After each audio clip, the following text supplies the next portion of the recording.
Hé, t'as déjà regardé le ciel une nuit d'été et vu cette lumière qui filait? À toi aussi, on t'a dit que c'était une étoile qui mourait et qu'il fallait faire un vœu? Bon, pour le vœu, je me prononce pas, mais ce qui est sûr, c'est que ça a rien d'une étoile. Ce qu'on appelle les étoiles filantes, c'est en fait des météores, donc des débris de comètes ou d'astéroïdes, généralement pas plus gros qu'un grain de sable. Oui, c'est tout petit, mais quand ça rentre dans l'atmosphère à 150 000 km/h, ça chauffe, ça s'enflamme et ça nous offre une splendide traînée lumineuse.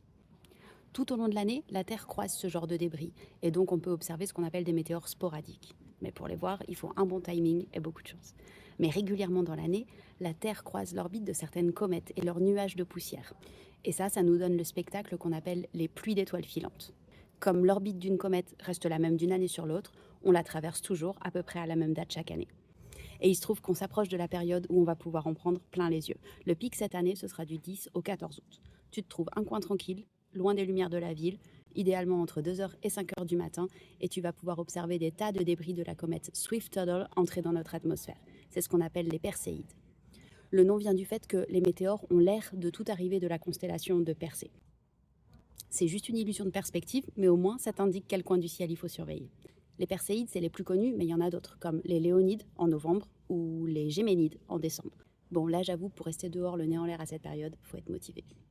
Parfois, certains météores sont plus gros, ils entrent dans l'atmosphère de manière plus rapide et déclenchent une lumière bien plus intense. Quand ils brillent plus que Vénus, on les appelle des bolides. Les plus gros d'entre eux peuvent même exploser en vol et on entend la détonation depuis le sol.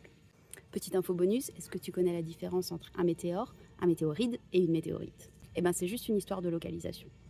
Le météoride, c'est quand l'objet est encore dans l'espace. Le météore, c'est quand il entre dans notre atmosphère. Et la météorite, c'est une fois qu'il touche le sol.